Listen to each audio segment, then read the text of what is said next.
Religion cannot take center stage, but religion can inform privately, you see, each individual.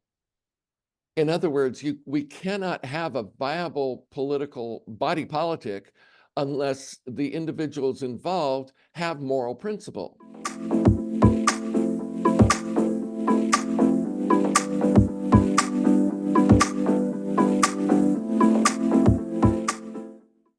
So let's look at this idea of the separation of church and state, because if we're trying to find a spiritual underpinning to politics, then that's really the first thing on the table is what about the separation of powers here, the separation of church and state. And there's this interesting part in the letters of Paul where he says women should be quiet in the church, only men should speak in the church. And that's a very controversial thing to say, especially today. But if we take it as symbolic language, we can then use that as a formula that simply says some things are public and some things are private. That's, I think, at the basis of what Paul is saying, but it's behind the message. It's the metaphysical interpretation of what he's saying. And so how does that apply in public life? Is how that applies is you do not make religion that overarching principle. In other words, you don't have your sect as the highest and the only. But what it does mean is that your understanding of something like the rule of law has to be based in spiritual reality. In other words, we have to understand why we have a single organizing principle or grand narrative that we all look to. We have to understand that in terms of the spiritual idea of a unifying principle or a God, you see, because God is God, and there's no way that we can define God ultimately, but we can define our conception of God. That we can define, but we all have slight differences in that, or major differences in that. So we have to find an idea of God that's simple enough that we can all agree to and all shoot for, aim at. So, and for us in the West, that principal idea is freedom. It's freedom from tyranny. That's what the West was founded on.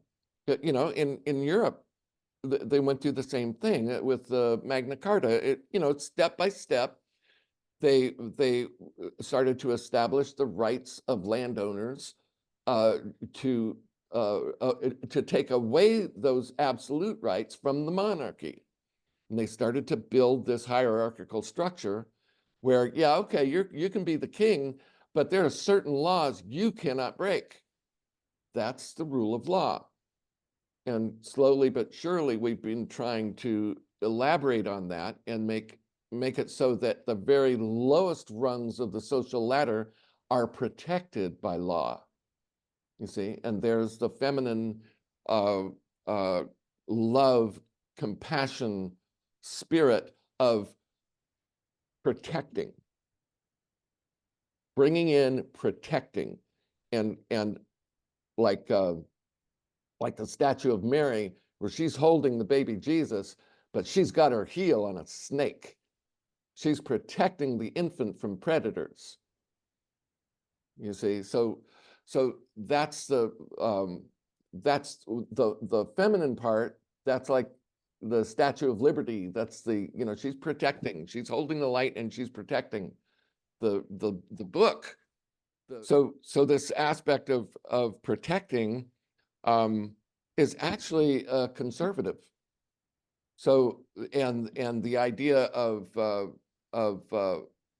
breaking out of constraints that might be holding us back, that's liberalism. You see, that's freedom to explore. Big task, and that's the role of religion in the political sphere.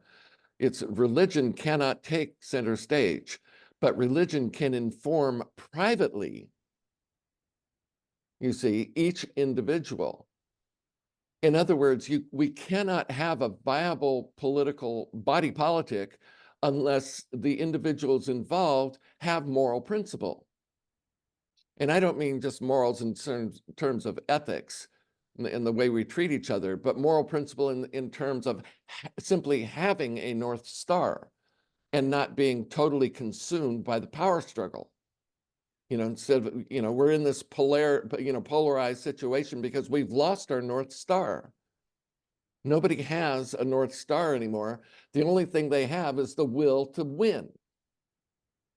And that is the most destructive thing that a society can engage in. This will to win will destroy us, because what this shows, it's not the will to win, but it's the will to be in harmony. The triangle is like a symbol of harmony, because you have the polar opposition unified, made viable by a superordinate principle. You see, that creates a current, a living, growing, dynamic, fiery. This is also the symbol of fire, which heats and warms and cooks and creates. You see, the fiery principle, that's why the Statue of Liberty holds up a flame, because we are into the process of creating a harmony through a dynamic interplay of the opposites. That's the greatest chance we have to advance as a species, as a spiritual entity, humanity. That's what will save us. That's why, when you really shrink that down so it can fit easily into your shirt pocket, that becomes, confess your sins and you will be saved, or believe in the Lord and you will be saved. Well, the Lord is a superordinate principle that reigns above that both sides of the polarization can look to and thereby create a dynamism. Otherwise, it's just a power struggle, and power struggles always wind up with one side winning, and they usually win by murdering everybody else. That's what happened in Red China and Soviet Russia and every other dictatorship. They simply move in and kill everybody who disagrees with them. What we're trying to do, the great American experiment, is to rise above that and to achieve this unifying principle. So anything that works against a unifying principle, anybody who comes up and says, this does not exist and can never exist, what they're doing is they're advocating for polarization, opposition, and ultimate victory through the obliteration of their opposition. That's no way to live, because once that side wins, then they divide amongst themselves and start killing each other. That's what happened in the French Revolution. They won, and then they turned on each other. That's what happened in Soviet Russia. Lenin had Trotsky killed. Stalin killed all of his opponents. Red China, I mean, Mao, they say he's possibly responsible for the deaths of 100 million people, his own people, because that's how dictators rule. They simply kill the opposition. But then that kind of system always implodes. Eventually it will implode. So what we're trying to do in the West is to base our politics on spiritual principles. Know, O Israel, the Lord our God is one God. You see, we have to have a unifying principle. The people must have a vision, not two visions, not opposing visions, because that's down here. That's just simply polarization. No, we need one vision, a vision of the ultimate good that we can all agree to. Like Kennedy said in his speech at the Berlin Wall, he said, we all breathe the same air. We all have children for whom we dedicate our lives. We have human things that we all hold in common, let's discover those and hold those as our highest ideal, and thereby live in harmony, you see. And harmony is always a polar opposite unified under a single melody, you might say. You've got a melody, and then you've got the different notes.